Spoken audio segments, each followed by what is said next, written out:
Bonjour à toutes et à tous. D'abord, je voudrais remercier cette liste qui m'a accueilli les bras ouverts et les oreilles ouvertes et qui ont pris ma propension à proposer à bras-le-corps et qui m'ont permis de développer à la fois des idées que j'avais déjà et puis de participer avec tant d'entre vous sur d'autres idées. Ce niveau de participation démocratique dans une liste qui veut se présenter dans un système démocratique, je n'en ai pas toujours fait l'expérience par le passé. Alors, je vais vous parler de technologie et de numérique, mais en fait, je ne vais pas vous en parler du tout. Il y a une grande erreur toujours faite par les non-praticiens du numérique ou ceux qui le découvrent. Moi, je fais de l'informatique et du numérique depuis 25 ans. Les spectacles Imagina qui étaient organisés, c'était mes premières sorties en conférence quand j'avais 16-17 ans. On s'est retrouvés 25 ans après. La technologie ne solutionne à rien, elle ne crée à rien. La technologie est un outil. C'est un outil qui va permettre de suivre de plus en plus rapidement les changements de la société qui sont de plus en plus rapides. Et aujourd'hui, l'informatique va de plus en plus vite, le changement de la société va de plus en plus vite, et je ne suis pas sûr que notre système législatif et notre système de formation suivent à la même vitesse. On nous a parlé de transition numérique depuis l'arrivée de Monsieur Genta, avec qui j'ai eu la chance de participer à ma classe de seconde. Je connais un petit peu Frédéric. C'est pas une transition numérique qu'on a fait à Monaco, c'est un rattrapage numérique. On était extrêmement en retard et on marche un pas forcé vers un avenir. Cet avenir, il est fait à l'emporte-pièce, il est fait derrière des portes closes. Moi, ce que je vais vous proposer aujourd'hui, avec mes colistiers, c'est de créer un projet structurant pour l'ensemble de la principauté pour les 10 prochaines années, qui non pas sont basés sur la technologie, mais qui réadaptent notre société à l'environnement qui existe véritablement. Et la première étape pour ça, c'est la protection. La protection des monégasques face à l'usage des outils numériques. On a les jeunes qui ont des problématiques comme le cyberharcèlement. J'ai lisé une statistique effarante. Les élèves de 6e, suivant les chiffres que vous prenez, sont entre 50 et 55% sont sur des réseaux sociaux.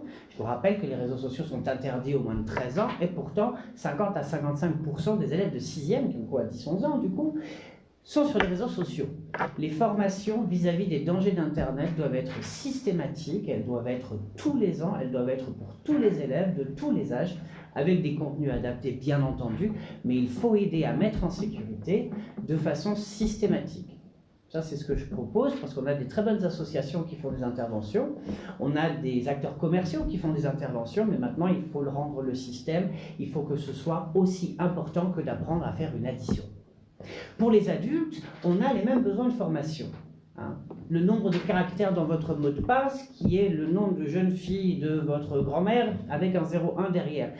Ce sont des choses qu'on ne doit plus faire depuis très longtemps sur Internet. C'est très dangereux. Vous pouvez vous faire voler toutes vos données excessivement rapidement. Ce qu'on demande, c'est des formations claires, accessibles gratuitement en centre de formation pour tous les monégasques et tous les résidents monégasques, afin que tout le monde puisse comprendre la cybersécurité, parce qu'on ne sera en sécurité qu'ensemble, parce que la chaîne n'est qu'aussi forte que le plus faible de ses maillons.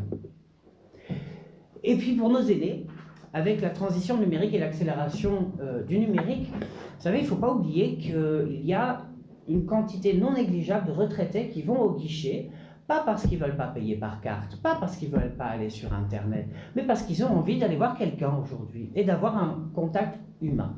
Et la numérisation retire l'humain et retire l'empathie qu'on doit garder à l'esprit dans une société où nous avons des âges aussi variés qu'en principauté. Donc moi, il me semble fondamental qu'un guichet unique de l'administration numérique soit créé, avec des ordinateurs, des bornes interactives, pour que les gens de tous les âges puissent venir et se former sur l'usage de leur téléphone, de leur carte nationale d'identité avec signature numérique, et pouvoir remplir toutes les démarches administratives dont ils ont besoin avec des accompagnateurs et non pas des secrétaires. On prend les mêmes personnes d'accueil et on les transforme comme facilitateurs pour l'usage de l'outil numérique de 5 à 85 ans, 95 ans, tant que vous voyez encore.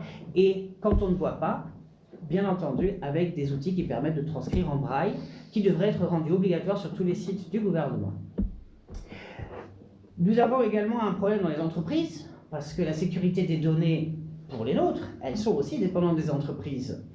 Aujourd'hui, on propose que la CCIN soit renforcée, avec des contrôles plus réguliers, et surtout des formations gratuites accessibles à toutes les entreprises monégasques, proposées systématiquement sur la sécurité des données, sur le RGPD, sur les lois et les directives européennes qui s'appliquent à nous de par leur constitution.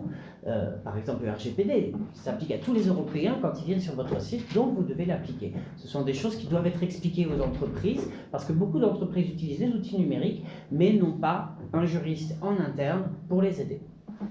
Je demande plus de contrôle avec des pénalités plus fortes, parce qu'il n'est pas normal que certaines entreprises puissent ne pas respecter les règles, reçoivent un simple rappel à l'ordre avec 1 an d'économie par rapport aux entreprises qui, elles, ont joué le jeu dès le départ. Donc il faut former, il faut engager, et ensuite il faut également des vérifications, des audits, surprises et des pénalités qui vont avec. Et ce système-là, on propose également que ce soit systématique pour toute entreprise qui signe un contrat avec un gouvernement, avec le gouvernement. Si vous avez la chance d'être un détenteur d'un contrat avec le gouvernement, il faut absolument que vous ayez votre passe. La sécurité numérique dans cette entreprise est correcte, pas a posteriori. Ça doit être fait avant le départ de tout programme et de tout projet qui est dans les lignes budgétaires que nous votons au Conseil national. Ensuite, nous devons amplifier le système existant. Il faut se rappeler que à l'invention de la presse de Gutenberg, il y a beaucoup de choses qui ont changé.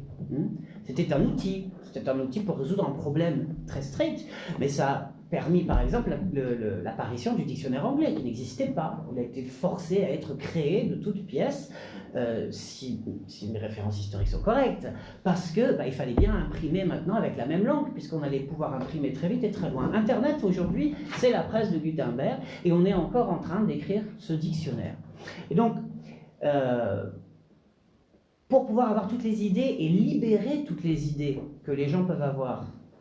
Une idée d'un adolescent qui veut commencer à se poser des questions sur l'environnement et la qualité de l'air dans différents quartiers, ou une entreprise qui veut pouvoir amener des logiciels complètement nouveaux, on doit libérer les données qui existent déjà. Je vous donne un exemple que vous avez peut-être tous vu. Je pense que tout le monde se souvient de la difficulté de trouver un rendez-vous pour le vaccin du Covid. À l'époque, une application avait été créée par une entreprise parisienne, je crois, qui permettait, en allant par des API, sur plusieurs sites, et pouvoir vous trouver la personne la plus proche avec le rendez-vous le plus proche, parce que ces données étaient accessibles. Nous proposons aujourd'hui que pour tout nouveau système informatique créé par le gouvernement, où les données sont d'utilité publique, elles soient exposées par des API publiques, utilisables, de façon non discriminatoire par toutes les entreprises monégasques. Et je vais un petit peu plus loin, c'est le principe de l'open data, qui est déjà utilisé dans de nombreux pays, c'est pas quelque chose que j'invente et que je sors du chapeau, c'est également toutes les données qui existent déjà au gouvernement. Par exemple, la valeur exacte des capteurs de pollution qui sont distribués dans Monaco, ou le retard ou l'heure d'arrivée des bus à chacun des arrêts de bus de Monaco. On ne sait pas à quoi ces données peuvent servir. Les gens qui créent des applications, eux, ils ont des idées. Alors bien entendu, je mets un bémol, pour tout ce qui est sécurité, vie privée, il y a bien entendu des limites. Mais pour toutes les autres données, elles doivent être accessibles et il doit y avoir un grand programme fédérateur sur l'ensemble du gouvernement et du Conseil national et de tous les organes de l'État pour publier ces données. Cette amplification, j'appelle ça le trou noir numérique de Monaco. On a tous rencontré des problèmes en achetant sur Internet.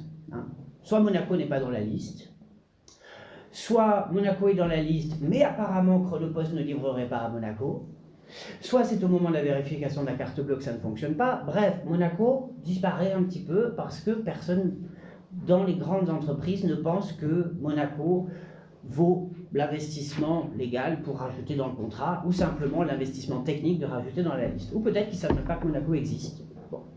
C'est un vrai problème. Le gouvernement a pris ça à bras-le-corps avec quelques grandes entreprises. Je crois qu'il y a eu une grande réunion chez Google.